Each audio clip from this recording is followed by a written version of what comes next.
Good morning. So morning ಸಫಾರಿಗೆ ರೆಡಿಯಾಗಿ ಹೊರಟಿದ್ದೀವಿ ಇವಾಗ. ಈಗ ಅರ್ಲಿ ಮಾರ್ನಿಂಗ್ 5:45 ಆಗಿದೆ. ಸೊ ಈಗ ಎಲ್ಲರೂ ಹೋಗಿ ಒಂದು ಕಡೆ ಅಸೆಂಬಲ್ ಆಗಬೇಕು. ಸೊ ಇಲ್ಲಿಂದ 6 o'clock ಹೊರಡ್ತೀವಿ. ಅದಾದ ನಂತರ ಮತ್ತೆ ಆ್ಯಸ್ ಯೂಶ್ವಲಿ 9:30ವರೆಗೂ ಸಫಾರಿ ನಡೀತಾನೆ ಇರುತ್ತೆ. ಸೊ ಏನು ಕಾಣಿಸ್ತಾ ಇಲ್ಲ ನೋಡಿ. 6 o'clock ಅಥವಾ 6:15 ಸ್ಟಾರ್ಟ್ ಆಗುತ್ತೆ. ಹೋಗಿ ಟೀ ಕುಡಿದು ಹೊರಡ್ತೀವಿ ನಾವು. ನೋಡೋಣ ಇವತ್ತೇನು ಸ್ಪಾಟ್ ಆಗುತ್ತೆ ಅಂತ ನೋಡೋಣ.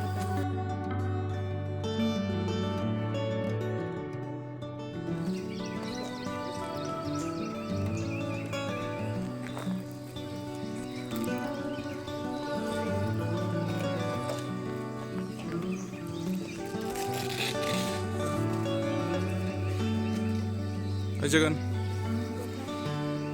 ಏನು ಇವತ್ತು ಏನು ಕಾಣಿಸುತ್ತೆ? ಏನು ಎಕ್ಸ್ಪೆಕ್ಟ್ ಮಾಡ್ತಿದ್ಯಾ?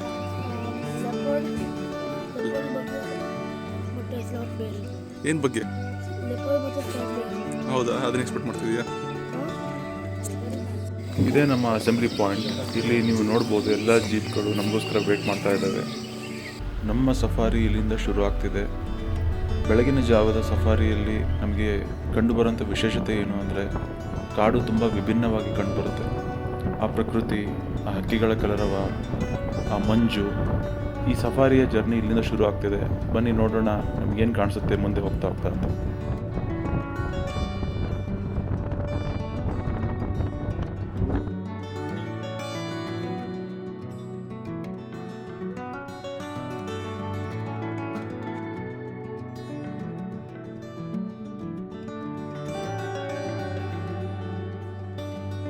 ನೋಡಿ, ಎಷ್ಟೊಂದು ಜಿಂಕೆಗಳು ರೋಡ್ನ ಕ್ರಾಸ್ ಮಾಡ್ತಾ ಇದ್ದಾವೆ. ಇದನ್ನು ನೋಡಲಿಕ್ಕೆ ಎಷ್ಟು ಖುಷಿಯಾಗುತ್ತೆ. ಈ ಜಿಂಕೆಗಳಿಗೆ ರೋಡ್ನಲ್ಲಿ ಹೋಗುವ ವಾಹನಗಳನ್ನು ನೋಡಿ ಅವಕ್ಕೆ ಮನುಷ್ಯರ ಮೇಲೆ ಭಯನೇ ಹೋಗ್ಬಿಟ್ಟಿದೆ. ಇಲ್ಲೇ ನಾವು ಪಕ್ಕದಲ್ಲಿ ನಿಂತರೂ ಅವು ಯಾವುದೇ ಥರ ಹೆದರಿಕೊಂಡು ಎಲ್ಲಿ ಓಡಿ ಹೋಗುವಂಥ ಕೆಲಸ ಮಾಡಲಿಲ್ಲ. ಇಷ್ಟೊತ್ತು ನಾವು ಮೇನ್ ರೋಡ್ನಲ್ಲೇ ಇದ್ವಿ, ಇವಾಗ ಕಾಡು ಒಳಗಡೆ ಹೋಗ್ತಾ ಇದ್ವಿ.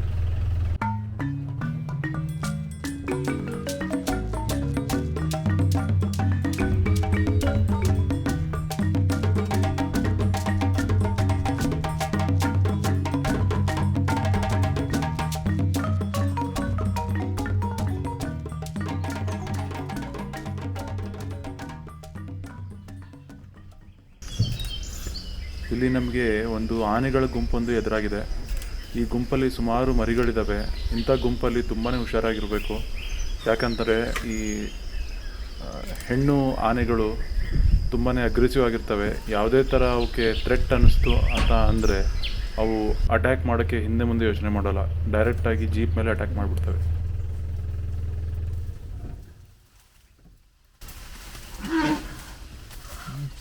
ಅಲ್ಲಿ ಒಂದು ಚಿಕ್ಕ ಗಂಡು ಮರಿ ಕಾಣಿಸ್ತಿದೆ, ಅದನ್ನು ನೀವು ನೋಡ್ಬೋದು. ಅದು ನಮ್ಮನ್ನು ನೋಡಿ ಸ್ವಲ್ಪ ಹೆದರ್ಕೊಂಡಿದೆ.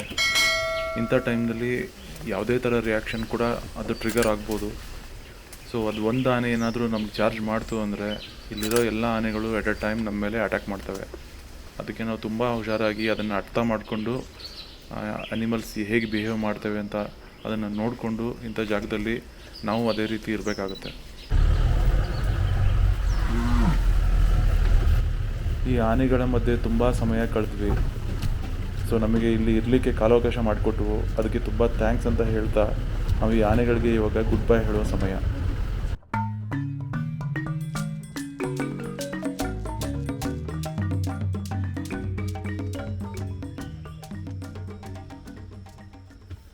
ನಿನ್ನೆ ಸಂಜೆ ನಾವು ಸಫಾರಿಗೆ ಬಂದಾಗ ಒಂದು ಹುಲಿ ಒಂದು ಕಾಡು ಕೋಣನ ಬೇಟೆ ಆಡಿತ್ತು ಅಂತ ಹೇಳಿದ್ವಿ. ಅದು ಇಲ್ಲೇ ಈ ನೀರಿನ ಪಕ್ಕನೇ ಅದನ್ನು ಬೇಟೆ ಆಡಿತ್ತು ಅಂತಲೂ ಹೇಳಿದ್ವಿ.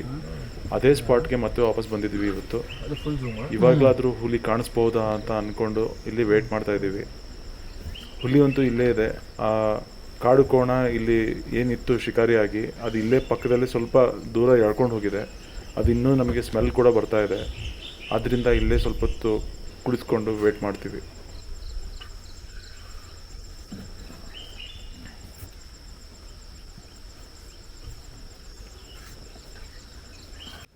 ಸುಮಾರು ಒಂದು 20-25 ನಿಮಿಷ ಕಾದ್ವಿ. ಹುಲಿ ಅಂತೂ ಬರೋ ಲಕ್ಷಣ ಎಲ್ಲೂ ಕಾಣಿಸ್ತಾ ಇಲ್ಲ. ನಿನ್ನೆ ಅಂತೂ ನಮಗೆ ಅದು ಚಾನ್ಸ್ ಮಿಸ್ ಆಗಿತ್ತು. ಮೋಸ್ಟ್ಲಿ ಇವಾಗಲೂ ಕೂಡ ನಮಗೆ ಆ ಹುಲಿ ಸಿಗಲ್ಲ ಅಂತ ಅನಿಸುತ್ತೆ.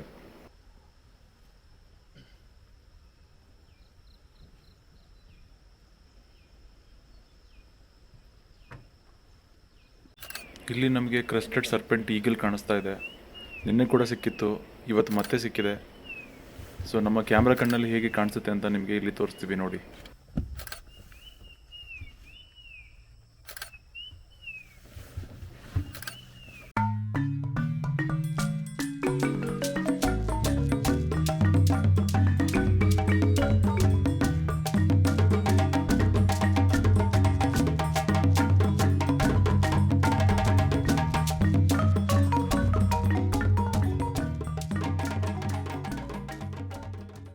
ಇಲ್ಲಿ ನಮಗೊಂದು ವಲ್ಚರ್ ಸಿಕ್ಕಿದೆ, ಅದನ್ನೇ ನಾವು ಇಲ್ಲಿ ನೋಡ್ತಾ ಇದ್ದೀವಿ.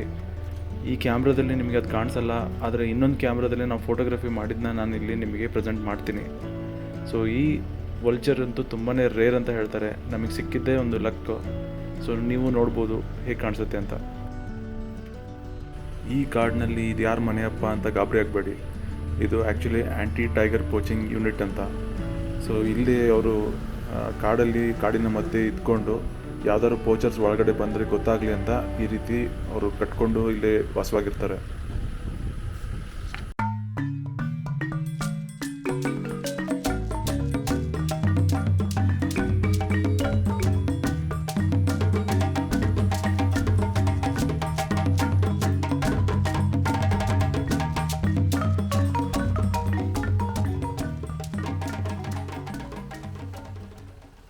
ಈ ನವಿಲು ಇಷ್ಟು ಸುಂದರವಾಗಿತ್ತು, ಇಲ್ಲಿ ಒಳ್ಳೆ ಪೋಸ್ ಕೊಟ್ಕೊಂಡು ನಿಂತ್ಕೊಂಡಂಗೆ ಇತ್ತು. ಅದರಿಂದ ಇಲ್ಲೇ ಸ್ವಲ್ಪ ಹೊತ್ತು ನಿಂತ್ಕೊಂಡು ಎಷ್ಟೊಂದು ಫೋಟೋಗ್ರಫಿ ಮಾಡಿದ್ವಿ. ಆ ಫೋಟೋನ ನಿಮಗೂ ಕೂಡ ನಾವು ತೋರಿಸ್ತೀವಿ ನೋಡಿ.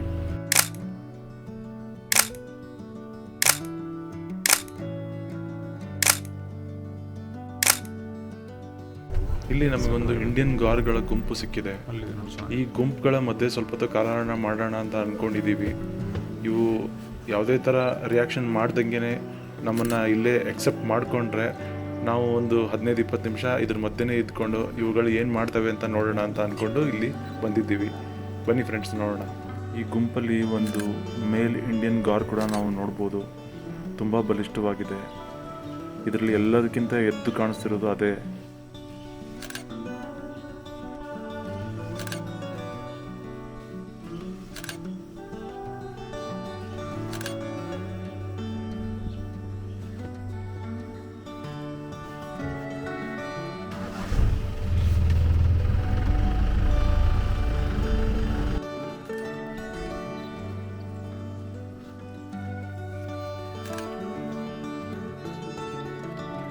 ಇಲ್ಲಿ ಕಾಣಿಸ್ತಿರುವುದು ಇಂಡಿಯನ್ ಗಾರ್. ಇದು ಒಂದು ಮೇಲ್ ಇಂಡಿಯನ್ ಗಾರ್. ಇದರ ವೇಟ್ ಏನಿಲ್ಲ ಅಂತ ಅಂದರೂ ಒಂದು 600 kg ಇಂದ 1000 kg ಇರುತ್ತೆ. ಸೊ ನೋಡ್ಬೋದು ಎಷ್ಟೊಂದು ಮಸಲ್ಸ್ ಎಲ್ಲ ಇದೆ, ಇದಕ್ಕೆ ಎಷ್ಟೊಂದು ಬಲಿಷ್ಠವಾಗಿದೆ. ಇಂಥ ಬಲಿಷ್ಠವಾದ ಪ್ರಾಣಿನ ಸಿಂಗಲ್ ಹುಲಿ ಬೇಟೆ ಮಾಡುತ್ತೆ ಅಂತ ಅಂದರೆ ನಂಬ್ತೀರಾ? ಸೊ ಅದು ಹುಲಿ ಎಷ್ಟು ಪವರ್ಫುಲ್ ಆಗಿ ಇರುತ್ತೆ ಅನ್ನೋದಕ್ಕೂ ಒಂದು ನಿದರ್ಶನ. ಈ ಗುಂಪಲ್ಲಿ ಒಂದು ಪುಟ್ಟ ಕರು ಕೂಡ ಇದೆ. ಅದರ ತಾಯಿ ಹಿಂದೆ ಹೋಗ್ತಾ ಇದೆ. ನೋಡ್ಲಿಕ್ಕೆ ಎಷ್ಟೊಂದು ಕ್ಯೂಟ್ ಆಗಿದೆ ನೋಡಿ.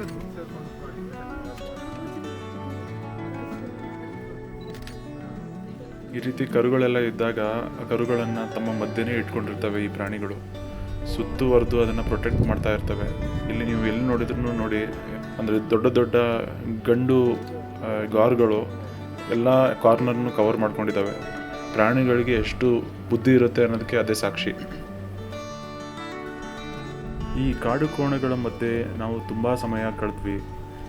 ಇವುಗಳ ಹೇಗೆ ಒಂದಕ್ಕೊಂದು ಇಂಟ್ರ್ಯಾಕ್ಟ್ ಮಾಡ್ತವೆ, ಮತ್ತು ಹೇಗೆ ಇವು ಮರಿಗಳನ್ನೆಲ್ಲ ಪ್ರೊಟೆಕ್ಟ್ ಮಾಡ್ಕೊಳ್ತವೆ, ಮತ್ತು ಇವು ಎಷ್ಟು ಬುದ್ಧಿಶಕ್ತಿ ಇವಕ್ಕಿದೆ ಅನ್ನೋದನ್ನ ಇಲ್ಲಿ ನಾವು ಅರ್ಥ ಮಾಡ್ಕೊಂಡ್ವಿ. ಸೊ ಇವಾಗ ಇಲ್ಲಿಂದ ನಾವು ಮುಂದೆ ಹೋಗುವ ಸಮಯ. ಮುಂದೆ ನಮ್ಮ ಜರ್ನಿಯಲ್ಲಿ ಮತ್ತೇನು ಸಿಗುತ್ತೆ ಅಂತ ಅಂದ್ಕೊಂಡು ಇವಕ್ಕೆ ಇಲ್ಲೇ ಗುಡ್ ಬೈ ಹೇಳಿ ನಾವು ನಮ್ಮ ಜರ್ನಿಯನ್ನು ಕಂಟಿನ್ಯೂ ಮಾಡ್ತೀವಿ. ಇಲ್ಲಿ ನಿಮಗೆ ಕಾಣಿಸ್ತಿರುವುದು ಒಂದು ವಿಷ್ಣು ದೇವಸ್ಥಾನ. ಇದು ಸುಮಾರು 12ನೇ ಶತಮಾನದಲ್ಲಿ ಹೊಯ್ಸಳರು ಕಟ್ಟಿರುವಂಥ ದೇವಸ್ಥಾನ. ಆಗ ಇದು ದಟ್ಟ ಅರಣ್ಯದಲ್ಲಿ ಬಂದು ಹೇಗೆ ಕಟ್ಟಿದ್ರು ಅನ್ನೋದೇ ಒಂದು ವಿಸ್ಮಯ. ಇವಾಗಲೂ ಕೂಡ ಇದು ಕಾಡಿನ ಮಧ್ಯೆನೇ ಇರೋದು.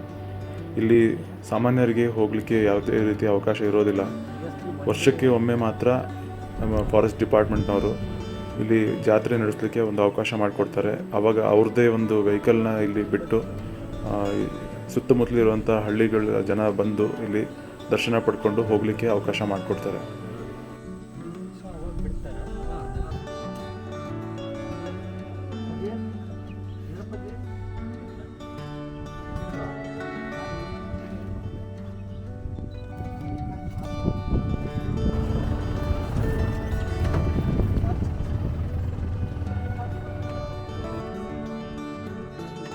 ಆ ಕಡೆ ಇದೆಯಲ್ಲ.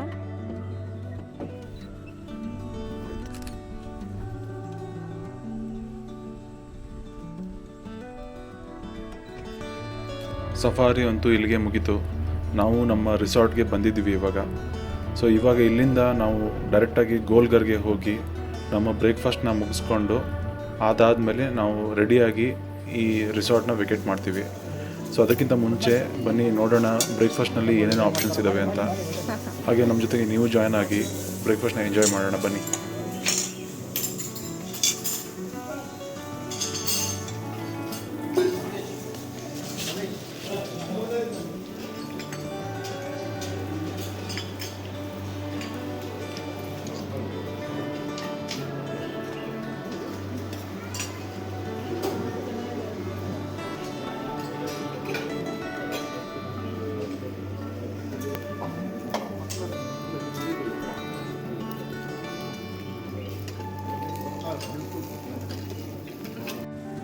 Hello once again.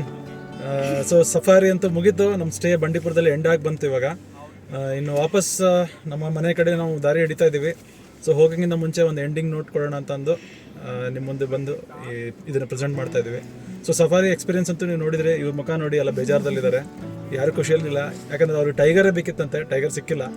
So anyways ಎಲ್ಲ ಸಫಾರಿಯಲ್ಲೂ ಸಕ್ಸಸ್ ಆಗುತ್ತೆ ಅಂತ ಹೇಳೋಕ್ಕೆ ಆಗೋದೇ ಇಲ್ಲ. ಅದೇ ರೀತಿ ನಾನು ಅದನ್ನೇ ಸ್ವಲ್ಪ ಹೇಳ್ತಾ ಇದ್ದೀನಿ, ಆದರೂ ಅವ್ರು ಇನ್ನೂ ಅಂಡರ್ಸ್ಟ್ಯಾಂಡ್ ಮಾಡ್ಕೊಡ್ತಿಲ್ಲ. ಸೊ ಮತ್ತೊಂದು ಸತಿ ಬರೋಕ್ಕೆ ಟ್ರೈ ಮಾಡ್ತೀವಿ. ಸದ್ಯಕ್ಕಂತೂ ಈ ಎಪಿಸೋಡ್ನಂತೂ ಇಲ್ಲಿಗೆ ಎಂಡ್ ಮಾಡ್ತೀವಿ.